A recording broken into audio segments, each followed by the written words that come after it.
Hey YouTube, welcome to another video. So this episode, like many of my previous episodes, has been a long time coming.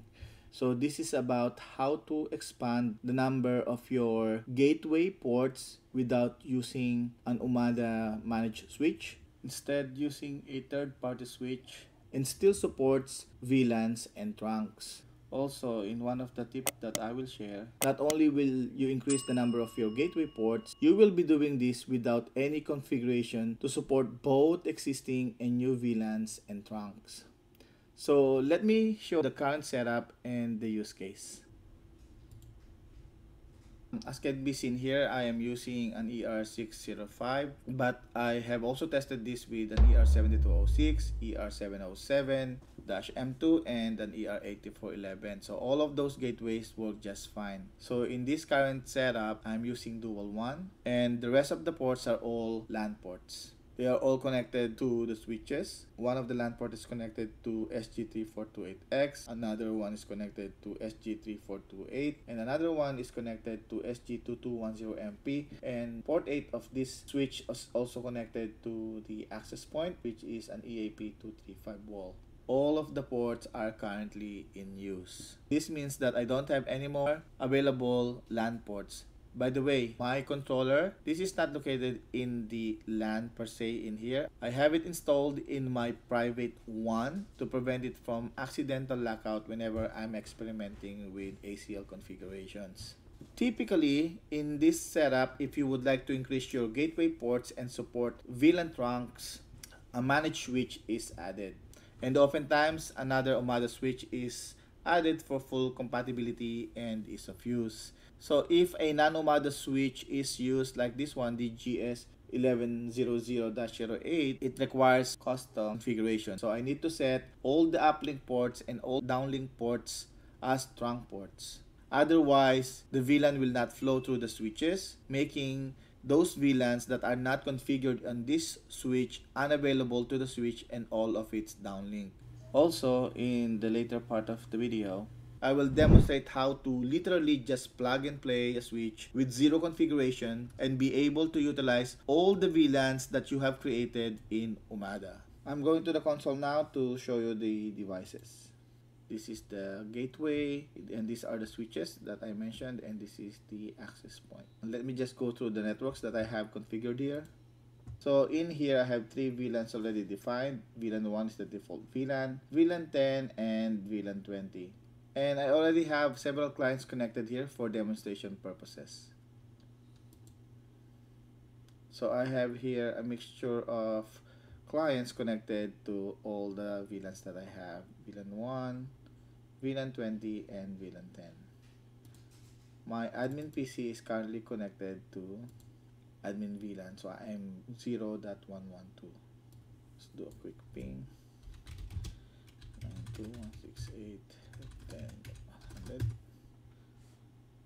And let me do a ping for IoT.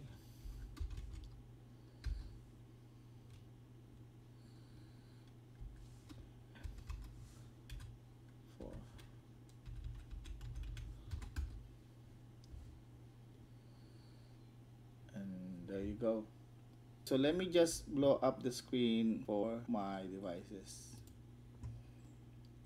So as I have shown in the diagram, this is my ER605 gateway. It's using dual one uplinks and 3 switch connections. So all the ports are already used up. For the first demonstration, I will be showing the use of D-Link managed switch as a way to expand the number of gateway ports. Let me proceed with the demonstration by rebooting all my switches and transferring all the connections to the D-Link managed switch.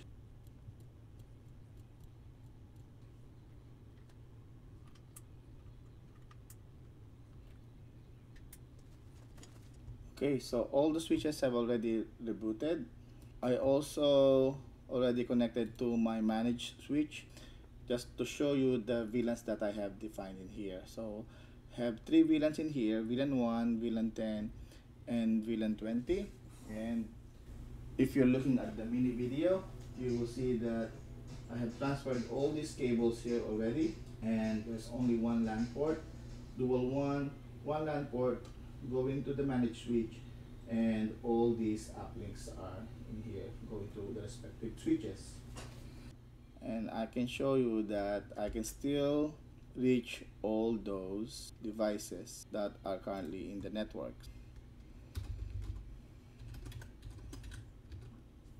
That's still alive. Let's try 10.102. I only have 3 VLANs in here, so 10.102, and I'll try 0.114, see if it's still alive. So this is how you expand your gateway ports using a managed switch. However, for Umada system, every time I will add a new VLAN, this VLAN has to be created also on the managed switch, and I'll show you what I mean by that. So I'm now here at the wired networks of the Umada. I will create VLAN 30, and I'll select all the LAN ports, and VLAN 30, and apply. So the challenge with this setup with using a non-Umada device is that since this VLAN is not defined on this major uplink, this VLAN 30 will not flow to any of the switches. So let's try that. My media PC is in port 15. So let's try first VLAN 1. Let me just show you what happens if I do VLAN 1. So I will still retain my current IP, 192.168.0.112, because originally it was profile all with the native of VLAN 1.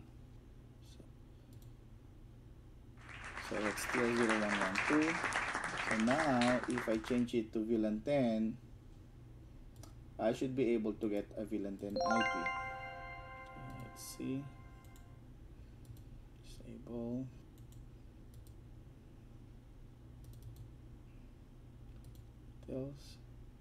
And as you can see, I am now in VLAN 10, and I can still ping internet. It's a little bit slow because my PC is slow, but I can still ping the internet, and I can still ping all the other IPs that I pinged earlier.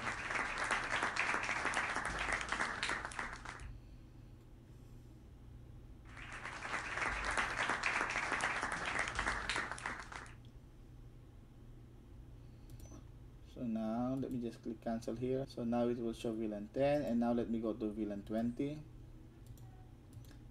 It doesn't show succeeded, but it just means that the change has happened, but because my IP is still not yet updated, I just need to disable my NIC and enable to get the new IP for VLAN 20. And there you go, I got an IP for VLAN 20. But now if I set it to VLAN 30, this is where my connection will totally break, because like I said, I have not defined VLAN 30 in here. So let me click apply, and even if I disable and enable here, I will not be able to get an IP. So it says identifying, and you can see that I have an automatic IP addressing. I actually don't have access to here anymore as well. Don't have internet access, and I don't have access here anymore as well. See, nothing is showing up because I'm basically disconnected, because there's no VLAN 30, my machine cannot get an IP, and I need to move my cables.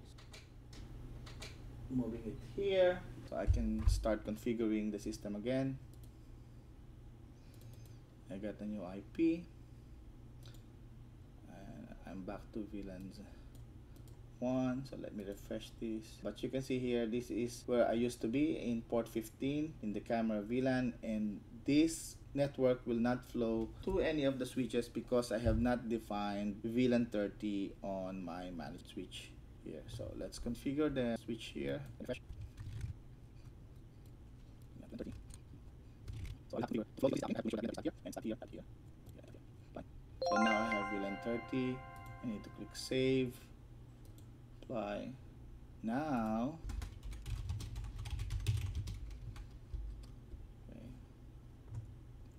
What I'm going to do is I'm going to transfer my cable back to this port. So let me refresh this first so that you know that I'm currently in port 17 and I'm in this VLAN, in the admin VLAN. But I will transfer my cable here to port 15 and I will have a new IP that is based on VLAN 30. So let's do that. So if you're looking at the main screen, this is it. Okay, I'm transferring it here. Go. And there you go. So now if I check my IP, I'm now in the VLAN 30. As I promised earlier in the introduction of this video, I said that you can do this step much easier and much faster without any configuration at all. It's just plug and play. And the way to do that is to use an unmanaged switch that doesn't strip off VLAN tags. So if you're going to do this, just a warning, not all unmanaged switch do this, but if you're looking for a capable unmanaged switch that doesn't strip VLAN, one thing that you need to look out for is the jumbo frame support, because this will make sure that your VLANs will not get stripped, at least in theory. Okay, so let me install this now in here. So this one, so this is the switch that I'm going to set up and I'm going to replace, and I'm going to reboot all the switches again to make sure nothing is getting black. So I do that. I will put the video as well, just to be sure. Go.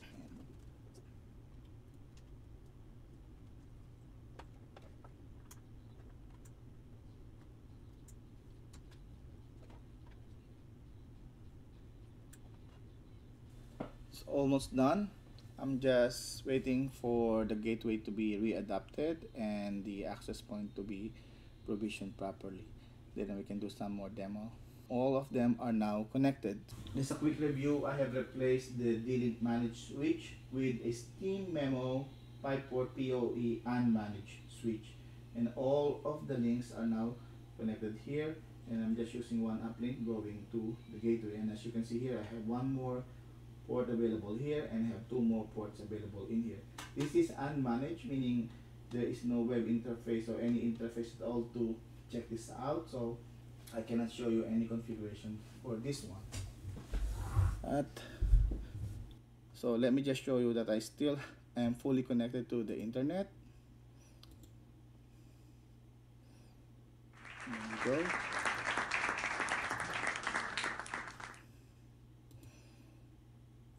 I still have the VLAN 30 even after I rebooted all my switches. And let me try to ping the workstations that I pinged earlier. So I have internet access here, and let me ping VLAN 20. VLAN 20 is just fine. Let me ping VLAN 10. Let me ping VLAN 1. And now let me add a new VLAN, brand new VLAN that is not yet defined in Nomada. And let's see. Same again, let's do that. 40. So this VLAN is now flowing through to all the switches. There is no more configurations that I need to do on my unmanaged switch. That's just how easy it is. That's just how fast it is to configure. So let me look at my clients again. As you can see here, I don't have any VLAN 40 client in here, and my media PC is in port 15. So I will configure that as a profile 40. So this is the newly created VLAN 40. Click apply. It didn't say anything in here as well because my IP still hasn't changed. So I need to disable and then re-enable. But now this time around, even if I have not defined anything on this Timimo unmanaged switch, I will be able to get a new IP based on VLAN 40. There you go. And there you go, VLAN 40. Okay, so that's how you can do it. Okay, and for further testing, let me check my wireless. So I have three wireless SSIDs in here: admin Wi-Fi, home Wi-Fi, and IoT Wi-Fi for VLAN 1, VLAN 10, and VLAN 20. So I'm going to reboot the access point, and I'm going to transfer this access point to the STEAMEMO 5-port PoE switch, because that's also a PoE switch. So let me just reboot that one. So if you look at the main screen, this is that. So this is the one. And I'm going to use that beacon port there for testing. Oh, so now power up. Let's just wait for it to fully booted. Okay, provisioning. Connected. So let me just go to the clients again, and you can see that there is no wireless client in here. All of the clients are wired. So let me connect to the wireless clients. Let's try the admin first. So that is passport 1. And let me disconnect here. And you can see that my IP will be 0.111. And if we refresh this one, there is now one wireless client, and it's the same PC, 192.168.0.111. Let's see.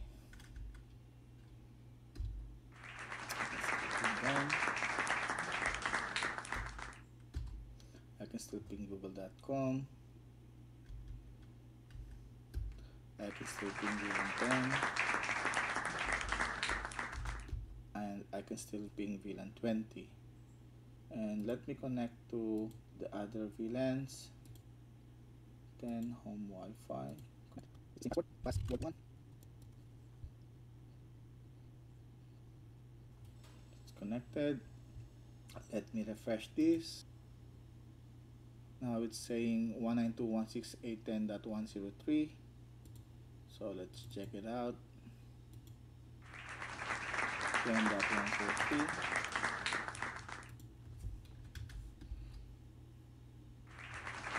Okay. And I'm not going to test all the other pings, but let me just connect to the final wireless.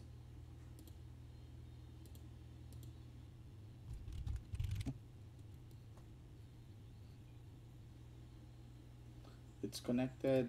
Let me do a refresh here, and now it says 20 IoT, and my IP is 20.102. It should be the same here. 20.102. I will still have access to the internet, of course. .com.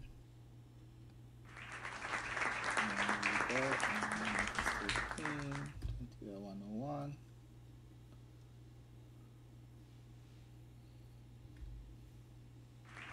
And